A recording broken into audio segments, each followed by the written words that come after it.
Hi folks, welcome to another section on the Clarke Technical Studies. I have a little confession to make. I haven't practiced these for a long time, and when I first started working on this I realized, wow, that old phrase, use it or lose it, came to mind. Because a lot of times if we're playing in a big band or in a jazz combo or in a brass quintet or in an orchestra especially, you don't need the kind of cornet skills all the time. You need them some of the time, but not all the time.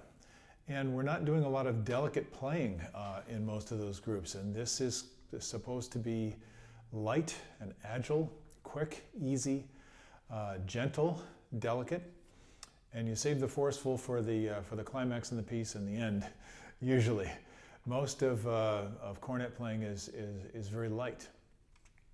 And so what I found is that when I'm working on this kind of stuff, if I do too much Clarke, playing very soft and very gentle, I need to do some heavy lifting in order to balance that out. So this is, we'll talk about this later on when we get into how to put together a workable warm-up routine for yourself. That's a very difficult subject because everybody needs a little different prescription. So I can't give you a specific prescription for your individual situation. That's really up to you to figure out and work that out with your teacher, get advice from trusted colleagues, and do your own work, do your own experimentation. But today we're going to look at a few more elements and in the Clarke. I don't know how far I'm going to go into the book. Another confession, I graded myself and worked pretty diligently on the first 3 studies or so, and I found that most of my students are the same.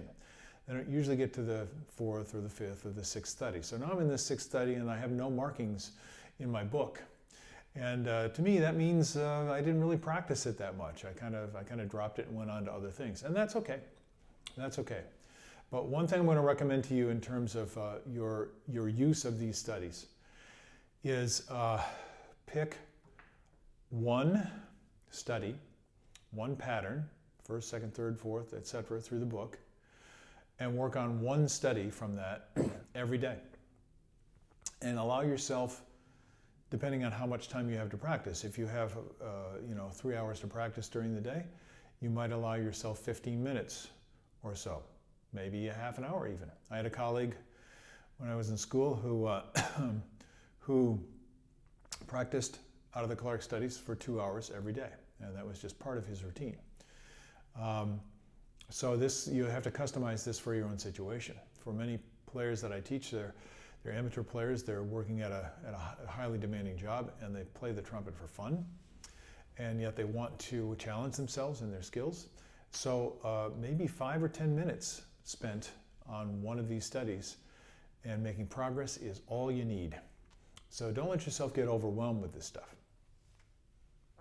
Okay, there's a concept here that some of you may be aware of, and if you're not, you can do your research on it. But there's a famous trumpet teacher out on the West Coast in the middle of the last century by the name of James Stamp. And Stamp was a highly respected teacher. He worked with a lot of professional players. And he said some things and wrote some exercises that are not well understood except by those who studied with him. So if you're interested in Stamp, it's good to look at some of the writings of the people who had spent a lot of time studying with him. He had one concept which he said, an idea, which he said, when you go up, stay down. Or, conversely, when you go down, stay up. And that's been puzzling to a lot of people. And I'm not sure I'm going to give you a good explanation today, but I will tell you that you have an opportunity to experience it in this particular etude. So I think I'm going to start with maybe number 120, which, I don't know, this is the 3rd or 4th one, starting on the low G of study number 6. And I'm going to play it slowly at first and try and get into a feeling of flow, which is what these, to me, are all about.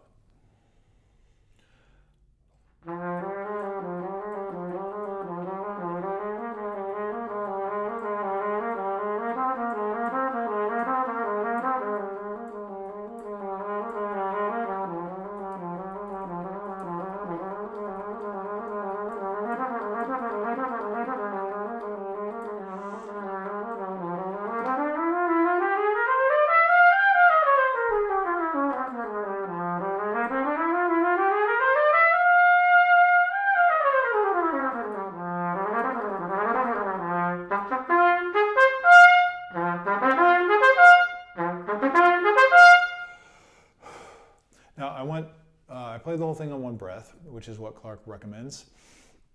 And that will be, your lung capacity may be different than mine. Your efficiency of vibration for the amount of air that you're flowing may be different. So that's not a restriction.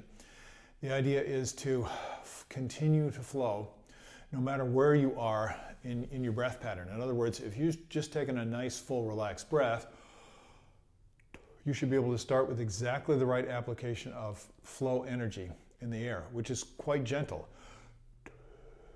And if you're at the very end of the breath, you should be able to apply it in exactly the same way. There's a couple of concepts I want to share with you about this. But first, let's deal with the stamp. What happens is, in the first couple of lines of this exercise,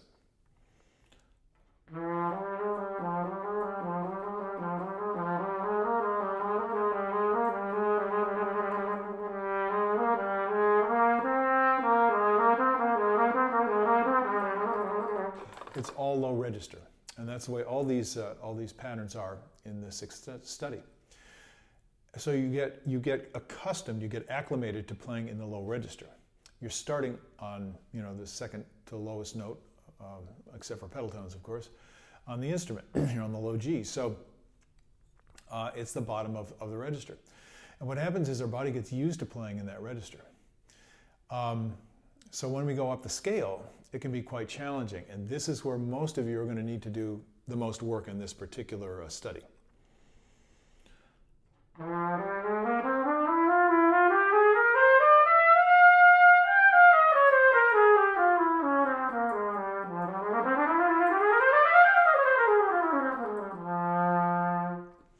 There are some interesting things about that. If I were practicing by myself and explaining it to you, which I might do a couple sessions of that, but you might find it very irritating to hear what's going on in my mind.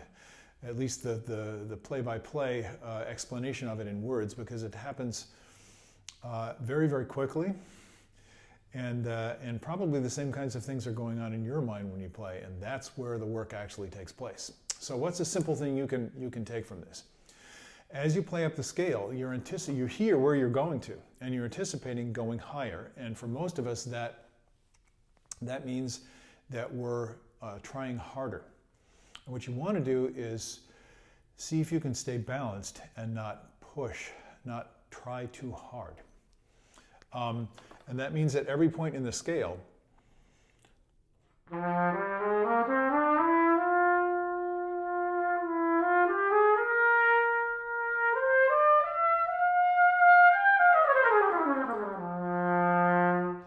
make sure that I have exactly the right flow energy. I'm going to give you a concept for this. I was just watching some videos this morning. A friend, a young woman that my wife worked with for some time when she was in high school and college, is now principal flute of the San Diego Orchestra. Hi, Rose. And she is a surfer, an avid surfer. And there's a whole group of folks out there in San Diego, surprise, surprise, who are surfers. So I was watching a lot of wave video today. And this is a wave. All these things that we did in the whole study, those are all waves. Now what you have here is a very, very large wave. It's literally a wave of flow energy from your breath. And if you look at those pictures of those waves, especially the big ones, the exciting ones from all over the world, Australia and Tahiti and Alaska and various places where you'll see these big waves coming in, Hawaii, of course, and the North Shore. You'll see in an example that you can feel it when you look at it, the power of that wave. Here's the difficulty for us as trumpet players. We're trying to ride a wave. But the problem is that we are the wave. We're actually creating the wave. We're creating the breath flow that's necessary. So our poor little lips are trying to position themselves, get a grip, put our feet down on the board, and ride the power of that wave. The problem comes when the rider, the lips that should be riding on the air, start to feel insecure. And when they feel insecure, our body tends to shut down the power of the wave. And we can't feel that that's happening necessarily, but it evidences itself in a sense of imbalance and a little bit of a struggle. There's not enough power under our surfboard, so to speak, to carry us continuously. So the most important thing to concentrate on is that breath flow. And there are so many other details which we worked on in other episodes. We talked about fingers. We haven't gotten into articulation too much. That's a big, big area that needs to be addressed, and you can certainly use all these etudes to do that. But when you practice this, and please, at any point in all these videos, as I've said many times, stop the video. If something goes like, that's interesting, see if you can experience it for yourself. And if you get lost in practicing it, that's a good thing. Even if you never come back to the video, you can always do that later. See, that's the advantage. That's why I'm doing this little project here. If something strikes you and you want to say, oh yeah, let's try that out, you have to be honest with yourself. I'm going to play this scale again.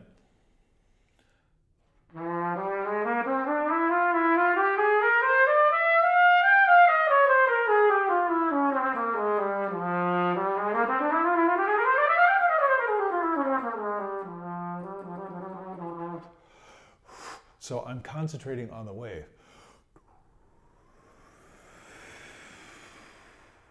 Smooth, steady, controlled. When you see those great surfing waves come in, they're smooth.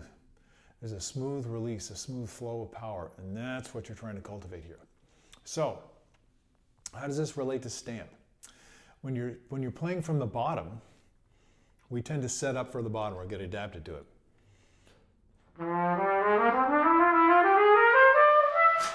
And then we're not in a good position to play the upper register. Most of us think that this is our lips. And what I'm going to tell you is, yes, the embouchure formation is a critical ingredient. But because we can feel the lips so intensely, so clearly, we tend to look there first and blame everything on our lips. And what I'm telling you, it's what happens to the wave as it reacts, as it flows over the sea floor before it gets to the shore. And the sea floor in this case is your throat, the shape of the oral cavity from the voice box up through the mouth. And of course the tongue is a critically important part of this. So what I'm going to recommend for you to do is to find a neutral position.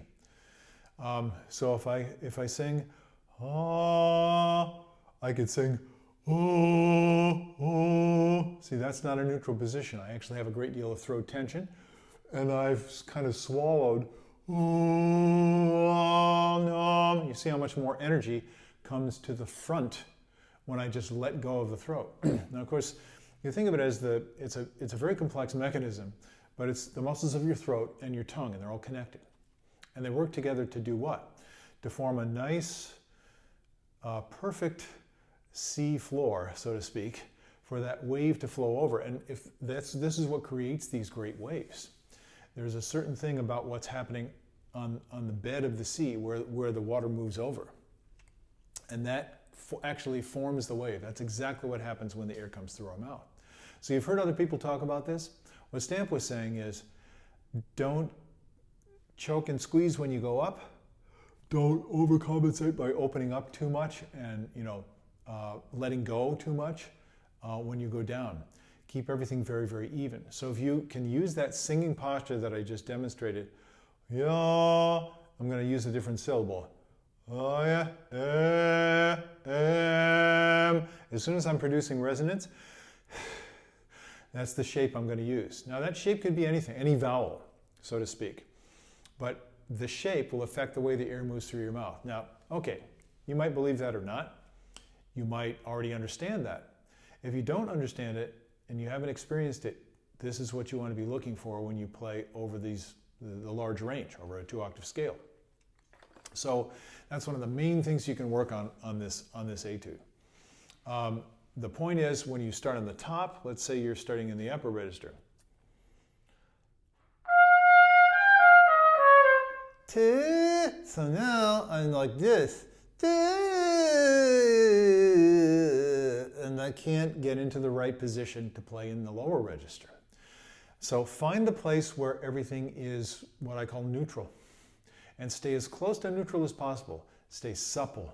Let your body follow make the necessary adjustments. If you're rigid, if you're tight like that, or tight like this, too open or too closed, you'll never be able to find that point where the flow of the air, that wave, is able to be very, very smooth and even over the top of your tongue.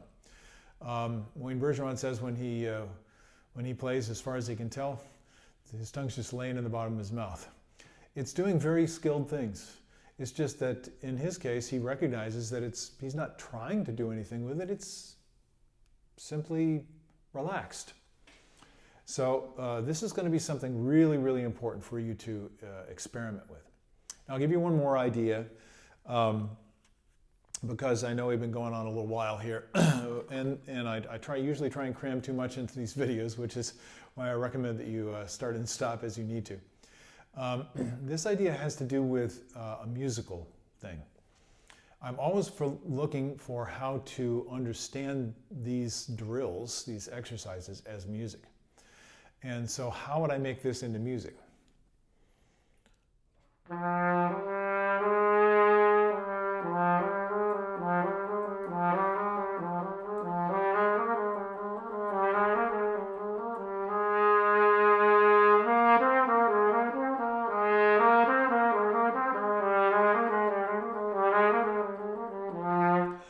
I'm looking for swing.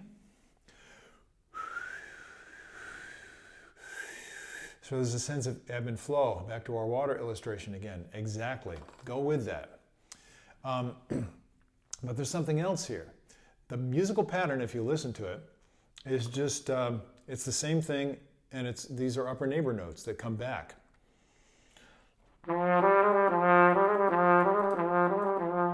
Because it comes back to the G. And when that happens, what happens next?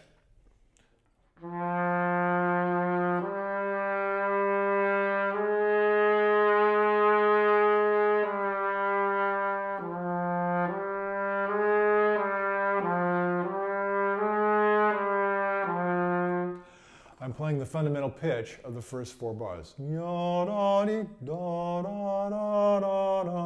So when I play that line, instead of playing da da da da da or da da da da da da da da or even da da da da da da da da da da da da, I'm playing yom G.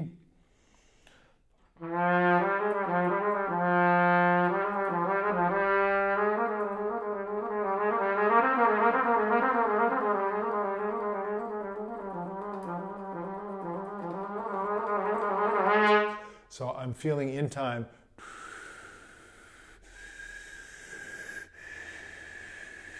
You see the wave? That helps me tremendously. I think that's actually why Clarke created these exercises, is to give himself that feeling of swing, that feeling of suppleness in the breath, suppleness in the vibration of the lip. So there's no resistance, there's no tension, there's no clamping, there's no constant tension that's going on. This is what these exercises are to cultivate. And then later on you can start to add articulation. Maybe in the next episode we'll look at articulation a little bit more, which could be maddening, but stay with me. You never know when you might learn something. I hope you're having a good day and that you enjoy your practice today. Take it easy. I'll see you later on. Bye-bye.